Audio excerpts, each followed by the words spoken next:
Hi guys, today we're going to talk a little bit about violence and why we teach it and what the differences are between violence and fighting or sport.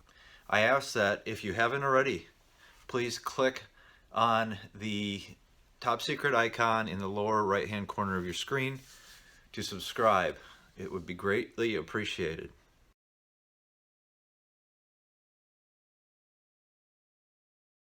So with regard to violence, what is violence? Well, violence is not in and of itself getting into a fist fight or having a disagreement in which there's a physical confrontation. Violence, for our sakes and for our purposes, is actually asocial, which means that it's not social. It's not a social interaction in which there might be an argument or disagreement that turns into a physical confrontation. Asocial violence has to do with being viciously attacked for no reason whatsoever, and using that same technique, that same tool, violence, as a means in which to protect ourselves against those that are violent. It's often thought of that violence is a bad thing, that those who do violence are somehow evil or wrong. Even the Bible itself talks about violence as a bad thing. But of course, many times when the Bible speaks of violence as a bad thing, it is being written by those who have used violence themselves in a good way. So the distinction here is not that violence is so bad, it's that how you use violence makes it good or evil. So the use of violence is without social structure.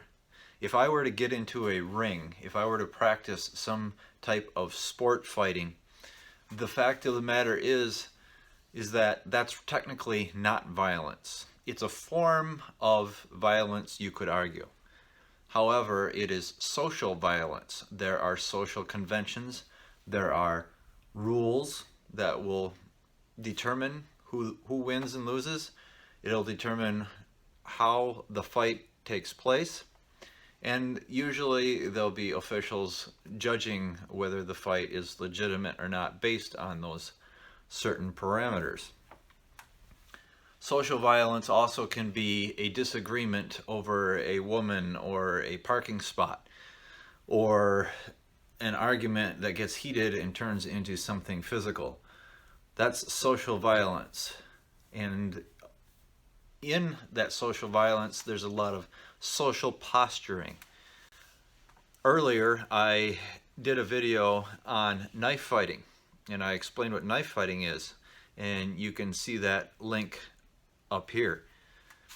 But in knife fighting, if someone has a knife and they're displaying it and brandishing it for you, in all likelihood they are trying to posture for violence to deter you from using violence against them. So what is actually happening is they're using social violence.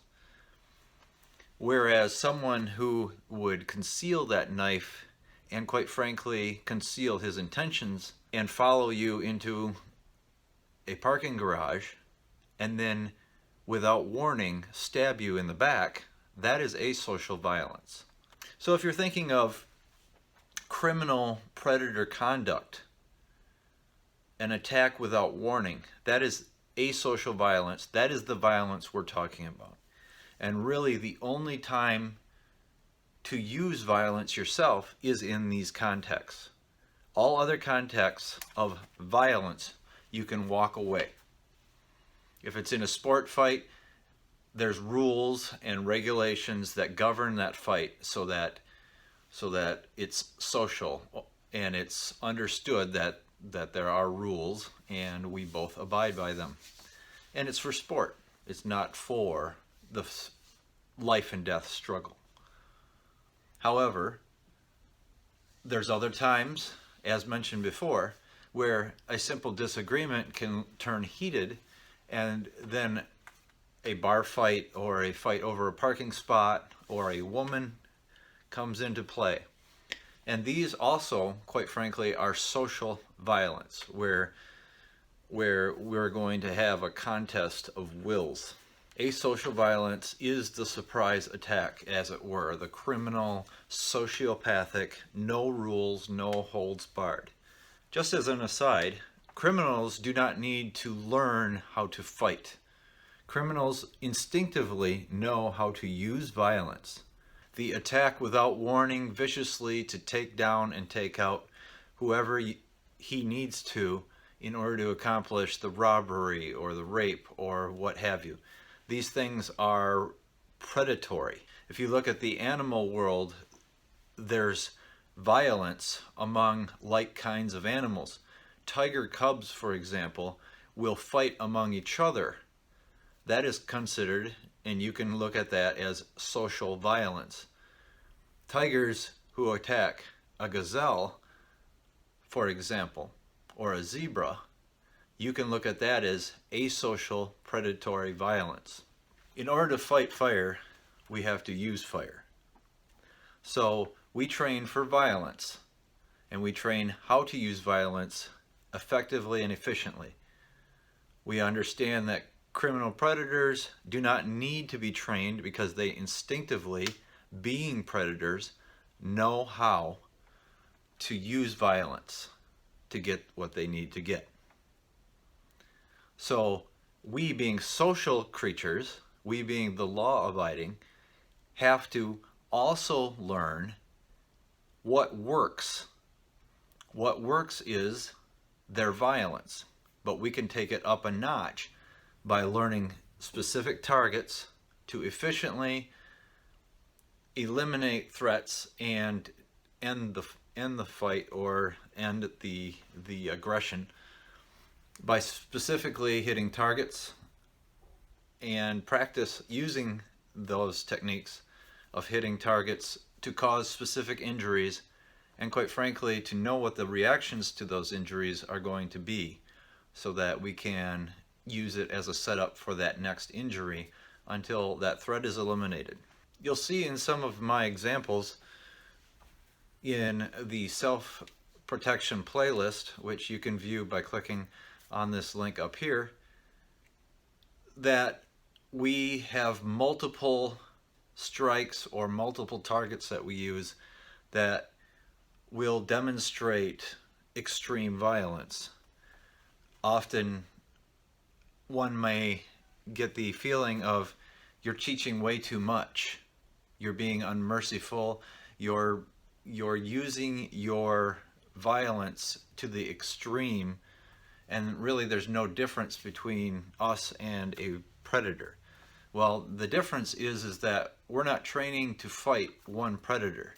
We are training to fight anything and everything. And that comes down to knowing how to not only injure one person, and since our training partner is only one, that's what the mistake is made when they view us as training an extreme violent chain of strikes, chain of injuries on one person. But they forget that you never know when a fight is going to happen, you never know when you're going to be attacked, and you never know by how many you will be attacked. So what you want to be able to do is to be able to train in multiple strikes to take down someone who isn't going to necessarily react or be oblivious to the pain caused. You want to train people with regard to, maybe they missed their target. They hit in the general area, but it didn't cause the actual traumatic effect that it should have because we missed the target. And additionally, we never know how many that there will be. Now remember this, that everything that I teach is based on a fight in progress, which means that the fight didn't happen when you see the lesson. The fight could have been going on for a while and multiple attackers are coming in. That is how we train, and that is also how we are able to survive when confronted by more than one attacker. So violence is a nasty thing, and people do not want to confront the reality that violence is out there. They want to either bury their head in the sand, or they want to create a bunch of rules and then project them onto the asocial violent predator. This is a fatal error and a vital mistake that people make. You cannot say, well, we're going to fight this style.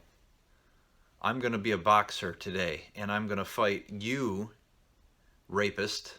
I'm going to fight you, gang member, murderer, terrorist, whatever. I'm going to fight you using boxing. And he's going to say, okay. I'm going to attack you viciously without you even knowing it, so that you don't even realize you're in a boxing match. So if you see the difference there, that's very important. You can learn all these types of martial arts, and that's great. It's good for coordination, it's good for fitness, to some degree it's good for other things, but these are all in the ring style competition social violence fighting systems. The only solution, of course, is to understand that learning these types of fighting and martial arts is all good and dandy. But when it comes to asocial violence, the rules go out the window. And I try to stress that in many of my lessons. And particularly also in grappling and ground fighting. You would not wrestle or grapple with someone on the ground, on the street, simply because you don't know when the police are going to show up, or if the police will show up at all. And you don't know how many of his buddies are waiting around the corner to give him the hand while you're trying to choke him out.